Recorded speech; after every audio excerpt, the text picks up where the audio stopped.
تو چوتھی بات یہ ہے کہ تم صدقہ و خیرات کیا کرو۔ اللہ اب یہ ہے کہ 87 گرام 480 ملی گرام سونا یعنی 7.5 تولہ، 52.5 تولہ چاندی، 612 گرام 360 ملی گرام، اور ان دونوں میں سے کسی ایک کو پہنچ جائے تو آپ کو زکوٰۃ دینی ہے۔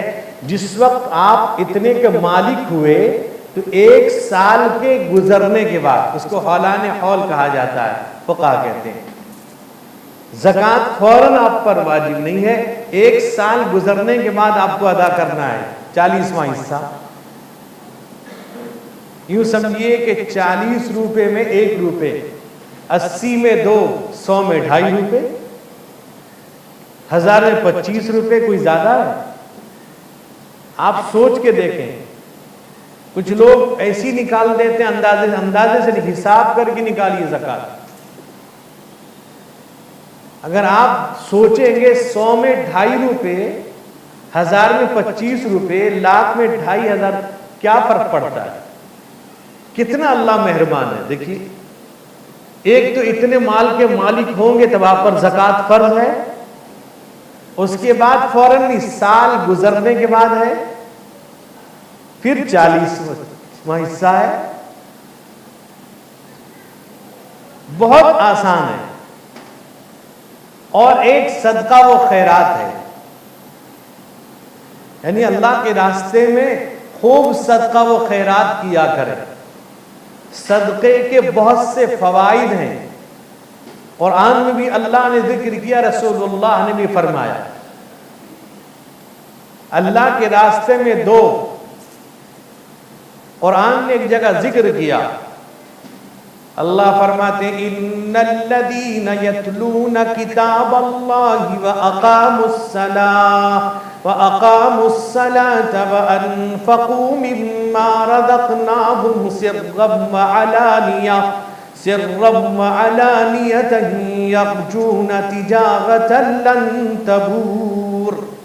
اللہ کیا کہتے ہیں؟ جو لوگ قرآن پڑھتے ہیں، تلاوت کرتے ہیں، نماز پابندی سے پڑھتے ہیں، اور اللہ کے راستے میں خرچ کرتے ہیں، چھپا کر کے بھی دیتے ہیں، چھپا کر دیتے ہیں تاکہ ریاکاری دکھلاوا نہ ہو،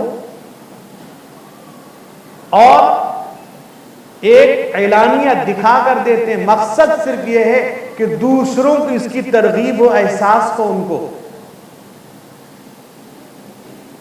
آپ ہر چیز میں، ہر معاملے میں صدقہ نکالیں۔ ایک روایت میں اللہ کے نبی صلی اللہ علیہ وسلم فرماتے ہیں کہ داؤ مرضاکم بالصدقہ، اپنے مریضوں کا صدقے سے علاج کیا کرو۔ آپ علاج کیجئے، وہ بھی سنت ہے، آپ دوا کیجئے، لیکن اس میں اثر ڈالنے والی ذات اللہ کی ہے، کیونکہ بیمار اللہ نے دیا بیماری، اس میں شفا بھی اللہ دیں گے۔ یعنی جو آپ علاج کرتے ہیں اس کا مؤثر حقیقی اللہ ہے، اس میں کوئی تاثیر نہیں، تاثیر دینے والے اللہ۔ جیسے آپ دیکھیں، آگ ہے، آگ میں جلانے کا اثر ہے، مٹی ہے، مٹی میں ٹھہرا لینے کا اثر ہے، پانی ہے، اس میں بھگونے کا اثر ہے، ہوا میں اڑا لینے کا اثر ہے۔ یہ اثر اس کا ذاتی نہیں ہے بلکہ اللہ کے دیے سے۔ یہی آگ ہے، حضرت ابراہیم کو نمرود ڈال دیتا ہے، اللہ بچاتے ہیں۔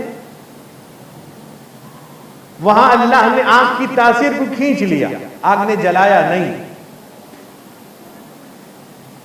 یہی ہوا ہے، اڑا لیتی ہے۔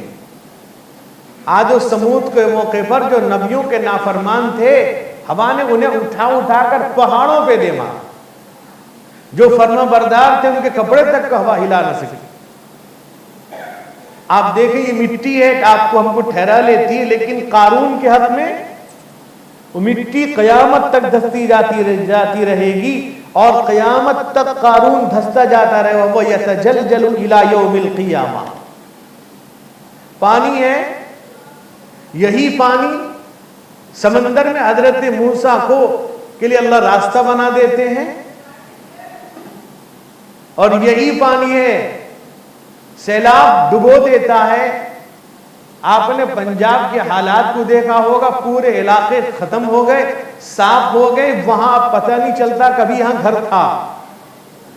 جمعیت علماء ہند وہاں کام کر رہی ہے، وہ بتاتے ہیں کہ ایسے علاقے میں جانا ہو رہا ہے کہ جہاں یہ پتہ نہیں چل رہا ہے کہ یہاں کچھ لوگ آباد بھی تھے۔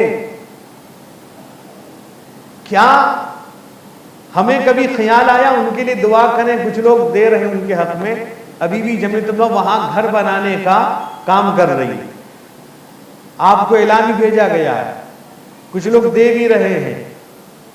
یا کبھی آپ نے اللہ کا شکریہ ادا کیا کہ اللہ نے ہم کو محفوظ فرمایا ایسے عذاب سے؟ تو یہ پانی حضرت نوح علیہ السلام کو جب حکم آیا اللہ کا، 950 سال تبلیغ کرتے ہیں، قوم نے مانا نہیں، تو اب ایسی صورت میں حضرت نوح نے بد دعا کی۔ نبی ہیں، آدم ثانی کہا جاتا ہے، قرآن کہتا ہے وَقَالَ نُوحٌ رَبِّ لَا تَذَرْ عَلَى الْأَرْضِ مِنَ الْكَافِرِينَ دَيَّارًا إِنَّكَ إِن تَذَرْهُمْ يُضِلُّوا عِبَادَكَ وَلَا يَلِدُوا إِلَّا فَاجِرًا كَفَّارًا۔ حضرت انہوں نے کہا اللہ سب کو ختم کریے، رہیں گے تو کافر و فاجر پیدا ہوں، ان کی اولاد بھی ہو جائے۔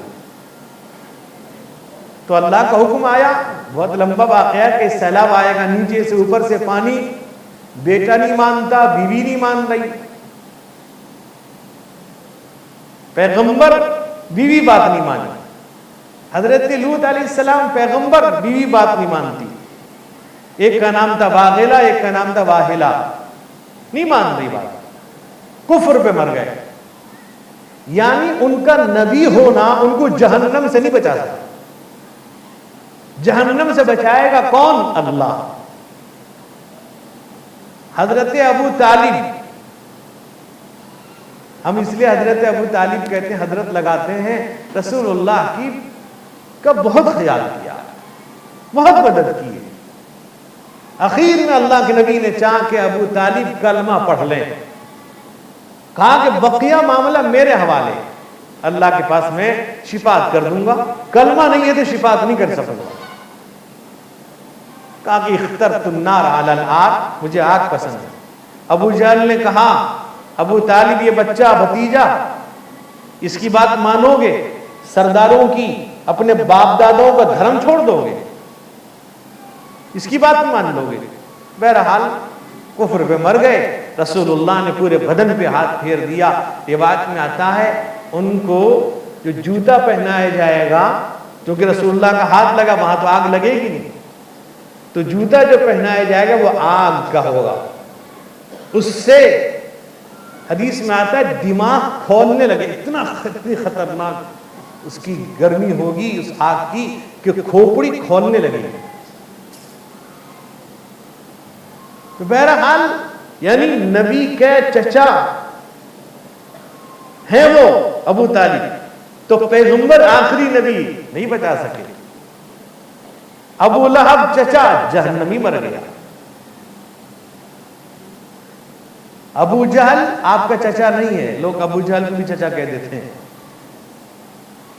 تو بہرحال تو حضرت نوح علیہ السلام کو حکم ہوا کشتی تیار کرنے کا، جو بعد میں جودی پہاڑی پر لگی، وہ کشتی تیار کرنے کا، جو لوگ متبعین تھے ان کو سوار کر لو اور جانوروں میں سے جوڑے لے لو۔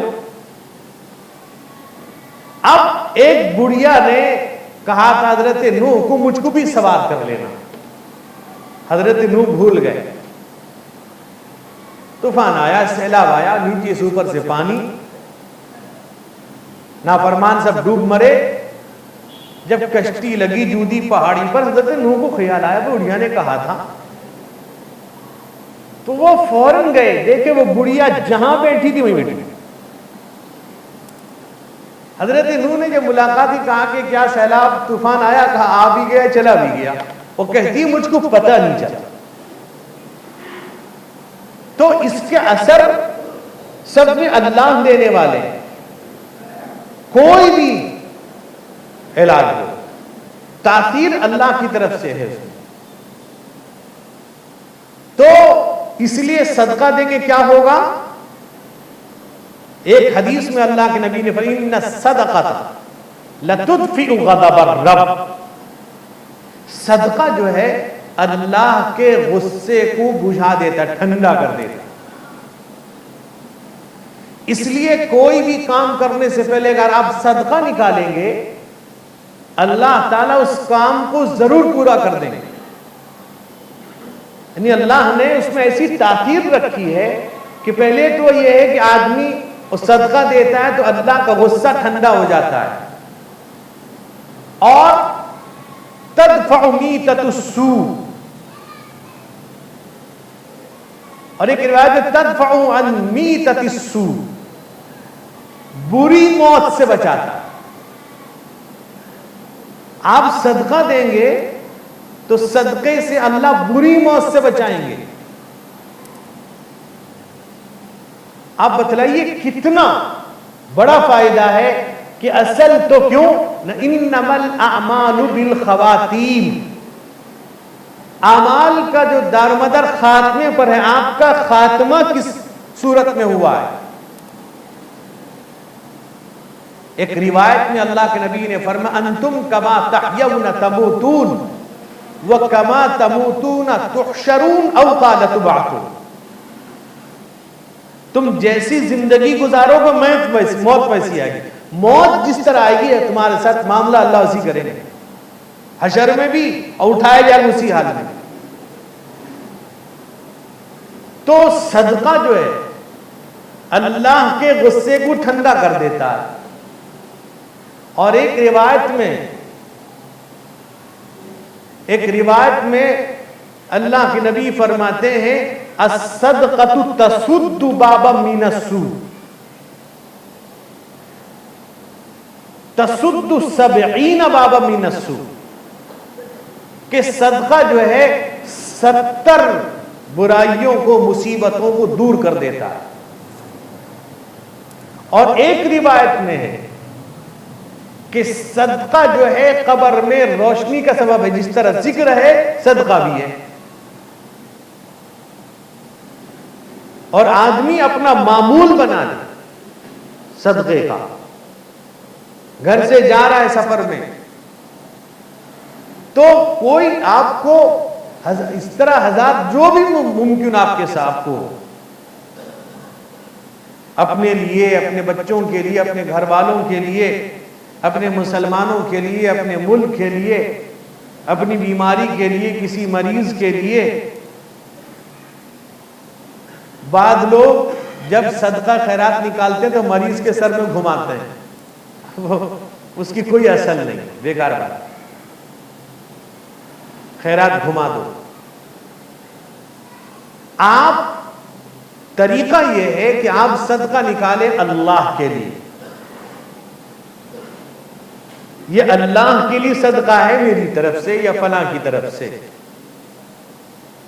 جیسے آپ جانور کا صدقہ نکالتے ہیں، جان کا بدلہ جان نہیں ہوا کرتا، اس میں لوگ غلط فہمی میں ہیں۔ آپ نے جانور دیا، یہ اللہ کے لیے اس کی طرف سے، جان کا بدلہ نہیں۔ اگر آپ جان کا بدلہ جان نکالیں پھر وہ درست نہیں ہوگا۔ وہ یعنی ہمارے یہاں بلی نہیں ہے جسے کہتے ہیں،